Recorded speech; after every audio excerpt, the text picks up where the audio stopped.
All right, well, welcome to our Tuesday morning men's Bible study. My name is Pete Hatton. I am one of the pastors here. We're glad you're with us. We're going through the book of Ecclesiastes, and I will just say this up front. There is no other book of the Bible that I have studied that requires more study to try to figure out what he's trying to say. So a lot of hours went into today's study. But we're going to jump right in, and I'm only going to read just a couple of verses. You have it there on your handout. But last week, Paul kicked off, and the writer calls himself Koheleth, which is more than a preacher. It's a wise man, a sage.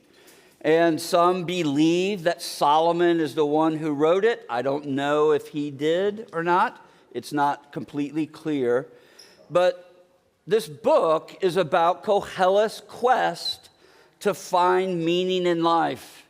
And the reason why he is on this quest is because he's actually lamenting the fact that Eden is lost. What God created is now wrecked. It's in ruins. When he looks at all of life that is lived under the sun, in chapter 1, verse 2, he concludes, vanity of vanities, all is vanity. And because this is his conclusion, he asks a question in verse 3 of chapter 1. What does man gain by all of the toil at which he toils under the sun? If nothing is gained, then what's the point of life? If everything is meaningless, then can we find meaning under the sun? Now, the Hebrew word for vanity is the word hevel, which means many things. It's used 38 times in this book, and it has many meanings, and one of the dangers is assigning one meaning to it every single time. I would argue that life when Eden is lost is hevel means what? Everything is wore out and tired. Everything is fleeting. It's fading. Everything is absurd. It's frustrating. It's futile. Everything is unsatisfied and meaningless. Because the gain that we seek does not exist under the sun. We are tirelessly striving for the gain that we can't find. And Koheleth wants us to look honestly at this reality. He wants us to face it. He wants us to evaluate it. He wants us to actually embrace it. See, gain doesn't exist under the sun because this fallen world cannot give you what you ultimately long for and what you were created for. It can't give you meaning. It can't give you an identity. It can't give you value. It can't give you worth that you need. See, in chapter 1, he deals with wisdom. And he wanted us to see that we are limited as human beings. We're creatures. Knowledge, wisdom, and human ability can't fix the broken fallenness of this world. And it can't fix you. Nor can it change the way things are. So this week, because wisdom didn't work, he's going to turn his attention to pleasure. And the question that our text is going to raise is this: is there anything in this world that can truly satisfy the human heart? Can anything be gained from pleasure? Well, let's look. Verse 1. Of chapter 1. That's all I'm going to read. Of chapter 2, I'm sorry. I said in my heart, come now. I will test you with pleasure. Enjoy yourself.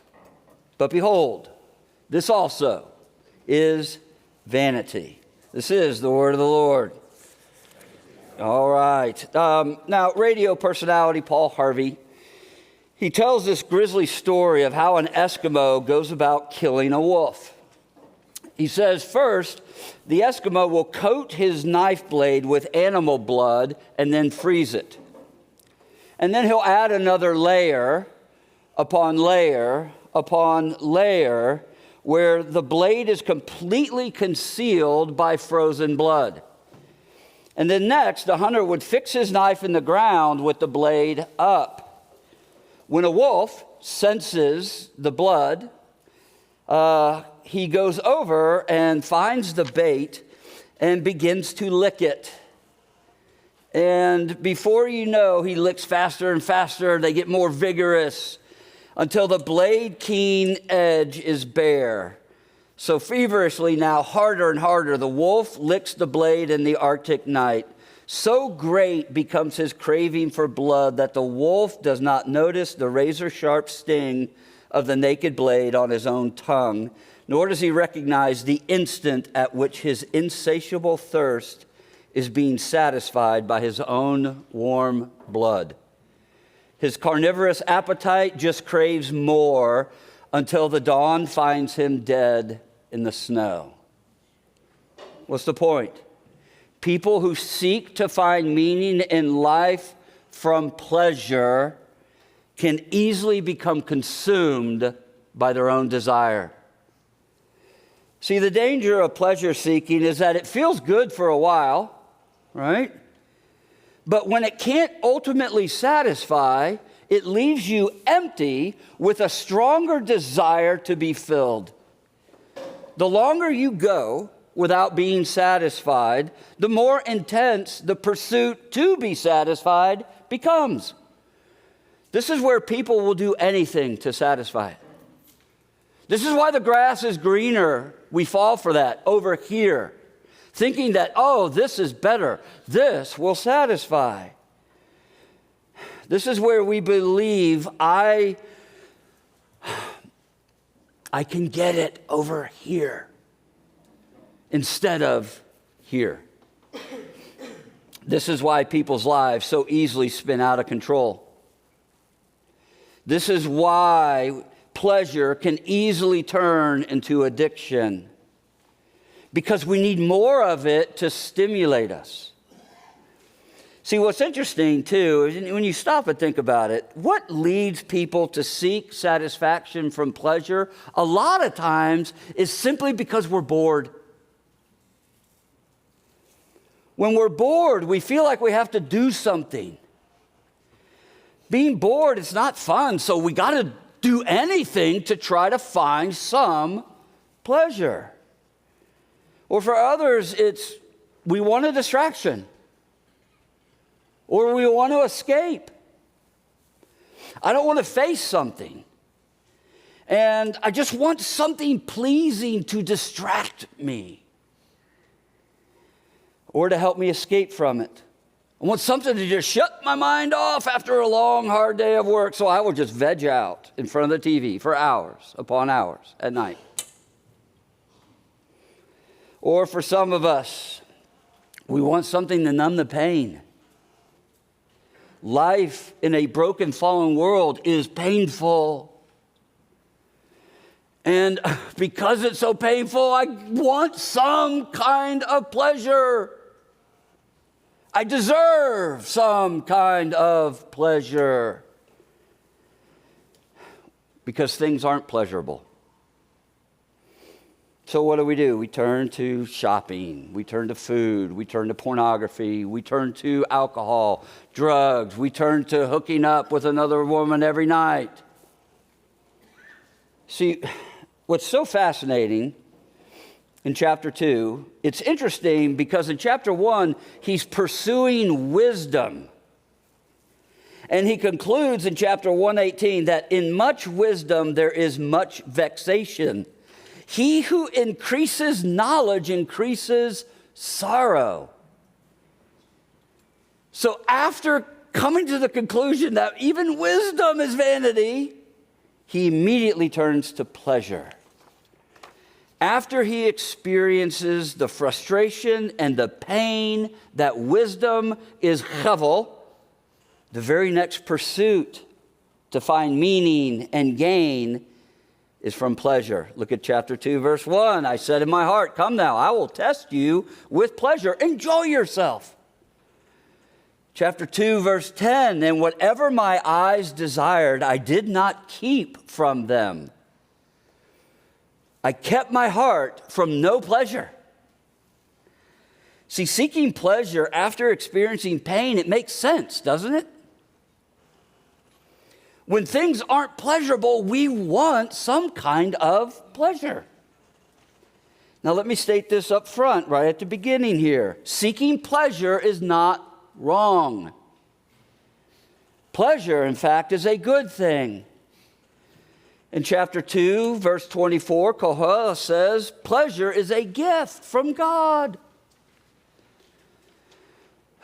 But to pursue pleasure as an end in and of itself, to believe that pleasure can ultimately satisfy, that's when things go south real quick. So here's a catchy phrase I want y'all to, you can write it, memorize it, whatever. God's good gifts, things in creation that bring us pleasure, bless us with pleasure. But when we look to the good gifts to be God, it beats us up and bleeds us dry. See, the danger is that whatever we seek pleasure from can easily become viewed and treated as if it were God. To be viewed and treated as if it were God, what do? We make a good thing ultimate, where I have to have it. And when it becomes ultimate, it rules us. It controls us. We worship, as Paul says in Romans 1, and serve created things rather than our Creator. We make it an idol. When we look to it to be God, to give us what only God can give, when we make a created thing into an idol, we're misusing it. We're treating it as something it was never intended to be. We seek to get something from it that it was never meant to give. And because created things were never meant to satisfy us, we're left empty. We're left unfulfilled. And the desire to be filled gets more intense. This is why people will do anything, and I mean anything, to satisfy it. So if our pursuit to find satisfaction is not wrong, then what is wrong is where we go to try to find it. And the question is what we look to, is it valuable and worthy enough to give us what we truly seek? That's the question. Can what I'm seeking pleasure from, can it truly satisfy? Can it truly give me the gain that I'm seeking? Well, this is what Koheles is seeking to find out. And he's basically going to look at 9 things, okay? We're not going to have time to look at all of them. I'm just going to look at some of them. But 9 things that people have always looked to try to gain some type of pleasure from laughter, from alcohol, from art, from nature, from money or possessions, music, sex, affirmation, and work. As I said, we don't have time to look at all these, so I'm going to just pick a couple. Let's start with laughter, okay? First, what folk wisdom says what? Laughter is good medicine, right? Laughter, it's a wonderful gift from God that can bless us. When I did campus ministry at Baylor, my brother planted Redeemer Presbyterian Church in Waco. And after 2 years of planting that church, I finally was like, okay, dude, pull the cork out, man. You're so uptight. You got to learn to have fun again. And then after campus ministry, I planted a church in Edmond. And 2 years into it, I looked at my wife and I'm like, I got to pull the cork out. I don't know how to have fun anymore. Laughter can be a good medicine, a good remedy that we all need. It can bless us, but it cannot fully heal us. It can't heal us from what's broken in our lives. Proverbs 14:13 says this, even in laughter, the heart may ache. This is why Koheleth in chapter 2, verse 2 said of laughter, it's mad. He knows that a good gift can be abused. He knows that laughter can become a tool for folly. We can use laughter to make fun of people. We tell jokes at other people's expense. We join in and laugh at other people when we should be standing up for them. We laugh at vulgarity and make light of some things that should shame us. Laughter can also be used as a cover-up, can't it? To mask and hide what's really going on in your life. We can use laughter as an escape. Didn't we see this with Robin Williams? One of the most talented comedians of our generation. When he couldn't find meaning in life, he used laughter as a cover-up and committed suicide. Laughter can bless us, but it can also beat us up and bleed us dry. Second, what about alcohol? Verse 3. I searched my heart, how to cheer my body with wine, my heart still guiding me with wisdom, and how to lay hold of folly, till I might see what was good for the children of man to do under heaven during the few days of their life. Alcohol is a good gift. Sadly, I had a seminary professor will go to his grave believing that Jesus turned water into unfermented grape juice.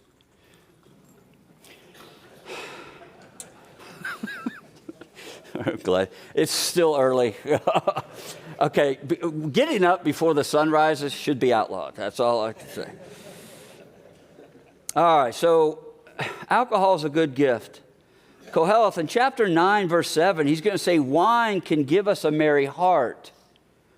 In chapter 10, verse 19, he says wine gladdens life.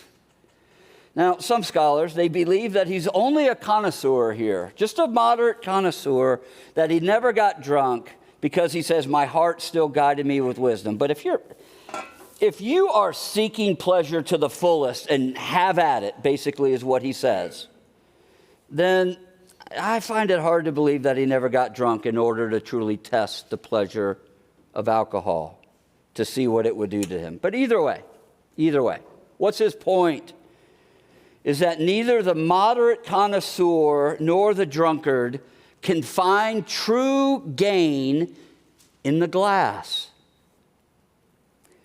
The pleasure and enjoyment of alcohol, it can bless us, but it can also beat us up and bleed us dry. Third, how I'm going to do this, I'm going to combine art, nature, money, and possessions together because it's fascinating what Koheleth is doing here. In verses 4 through 8, look there. I made great works. I built houses, planted vineyards for myself. I made myself gardens and parks and planted in them all kinds of fruit trees. I made myself pools from which to water the forest of growing trees. I bought male and female servants, had slaves who were born in my house. I also had great possessions of herds and flocks, more than any who had ever been before me in Jerusalem. I also gathered to myself silver and gold and the treasure of kings and princesses. So there's two things I want you to notice here. Notice how the focus is on I. I bought, I did, I built, I. All of his grandiose buildings, gardens, parks, he builds for himself to enjoy. He seeks to gain personal pleasure from them. And I like how one commentator said this: his purpose is self-pleasure. It's not philanthropy.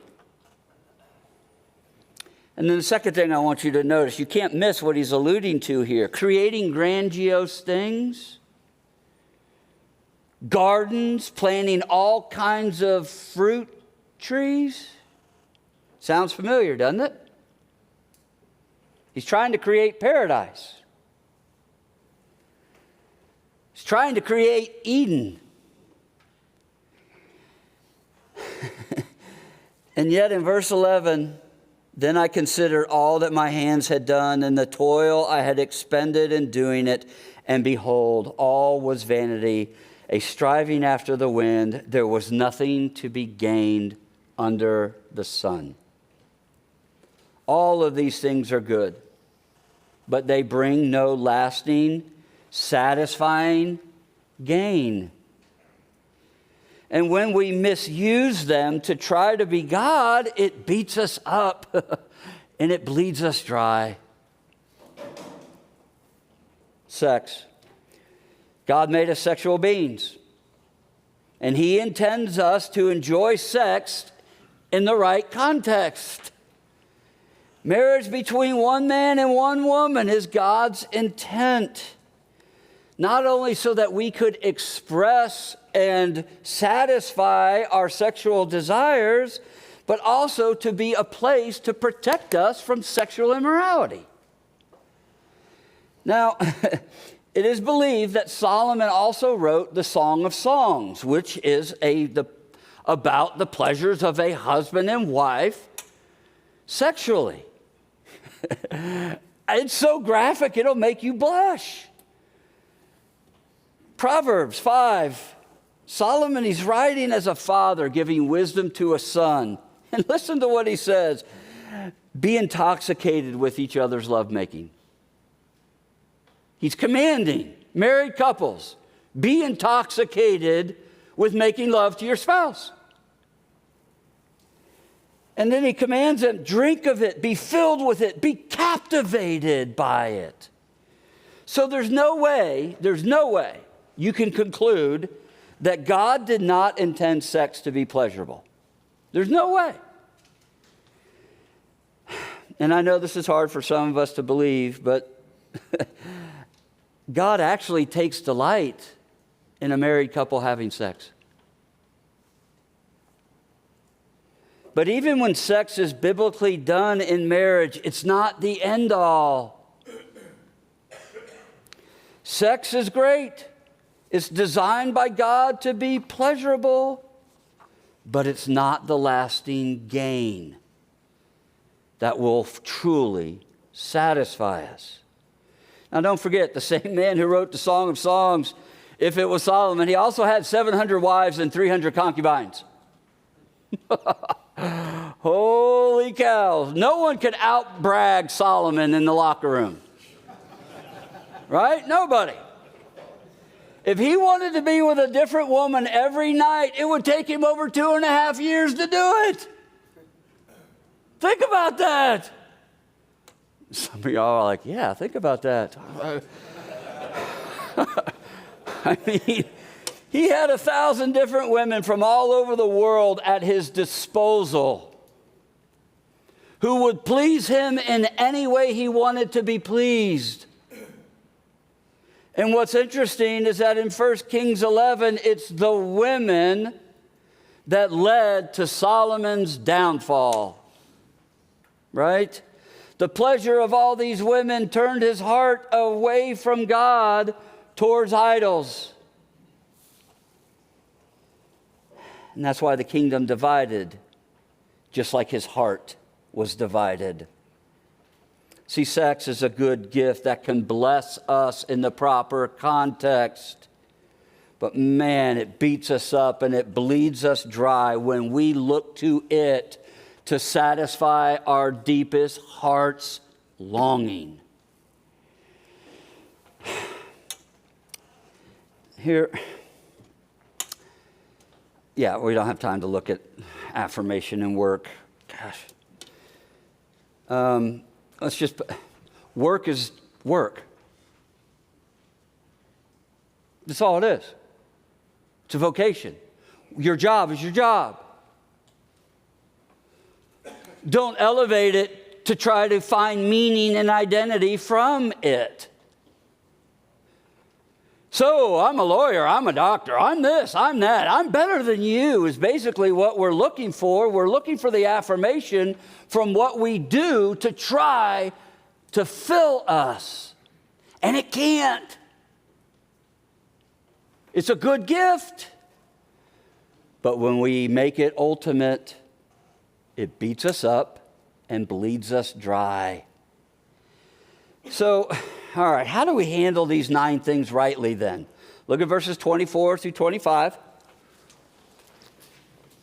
Oh, I'm going to have to fly. Okay, 24 to 25. There's nothing better for a person than that he should eat and drink and find enjoyment in his toil. This also I saw is from the hand of God, for apart from him, who can eat and who can have enjoyment? So here, we handle these created things rightly when we view them as gifts, not as God. They're gifts from God. So don't view them and treat them as if they are God, as if they can ultimately satisfy. See, created things were intended for our good, but they were never intended to give us the gain that we seek.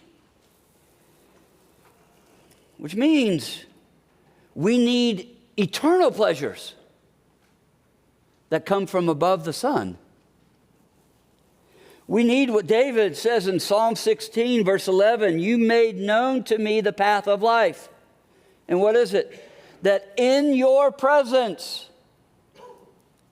having your favor and delight is fullness of joy. At your right hand, David says, are pleasures forevermore. See, we need eternal pleasures that can only be found at God's right hand. We need the pleasures that comes from the one who lived for us, the one who died for us, the one who was raised victorious to sit where? At God's right hand. See, the gain that we all seek is the longing to know that I matter. The longing to know that God is pleased with me. But because we misuse and abuse God's good gifts, we know we have displeased God. We know that we have failed God. And that's why we all fear. See, we do not rest secure in God's love, so we chase after Hevel, trying to save ourselves from a meaningless existence with meaningless things. And because we do this, Jesus left God's right hand to rescue us. And here's the way I want you to think about it, because I got to wrap it up. Because we have misused and abused God's good gifts, we fear that God's presence is now threatened with us. And it is. So Jesus came to eternally secure God's presence so that it would never leave us, so that it would never forsake us. See, while he walked among us, he had us in mind, knowing that we would misuse and abuse his good gifts. So he never did. He treated God's created things as good gifts perfectly, never misusing them, never abusing them. But here it is. He never abused or misused God's gift. And because he did, God is pleased with him. But Jesus didn't do this perfectly for himself. He did it for us. Why? So he could give us his Father's pleasure. He did it so that we could find meaning in having God's delight.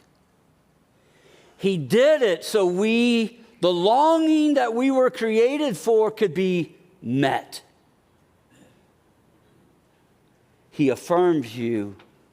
He delights in you. He loves you, and that won't ever change. So now, Christian, when you abuse and misuse God's good gifts, the one who sits at God's right hand says, I forgive you. I pardon you. I still love you, and nothing can change that. You are eternally secure in my presence. So here it is. Only when we rest secure, knowing that we have God's eternal pleasure and delight, will we be able to enjoy God's good gifts for what they are. Good gifts from the hand of my Creator and my Redeemer, which is meant to help me to enjoy life instead of seeking to find life from them. See, when you trust in Jesus, you gain the meaning that you seek. Why? Because you gain Him. And in Him, you have the eternal pleasure and delight of God. Let me pray.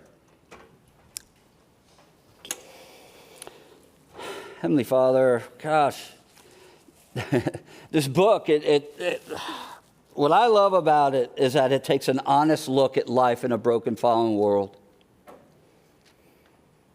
And Koheleth is lamenting something because he knows we were created for another world. A world where everything is right, where I'm right with God, where God's right with me, where I'm right with all of creation. And yet that world got turned upside down and is no more. And that's why we need to be rescued, because we're looking to this world to be what God never intended it to be. So my prayer is simple. Help us to see the reality of how we are looking to your good gifts to be you. Why do we need to see this? So we would repent and come back to you, realizing that only in you can we find the gain that we truly seek. And I thank you that Jesus secured your presence with us for all of eternity, because he lived the perfect life that we were required to live. And then he dies in our place, paying for all of our sins' penalty. And then you raised him, which always gives us hope of change. So now, help us to fix our eyes on Jesus, the author and perfecter of our faith, who for the joy that was set before him endured the cross, so that we could always have your smile, presence, and delight. And we ask that you would do this for your glory and for our good. In Jesus' name, amen.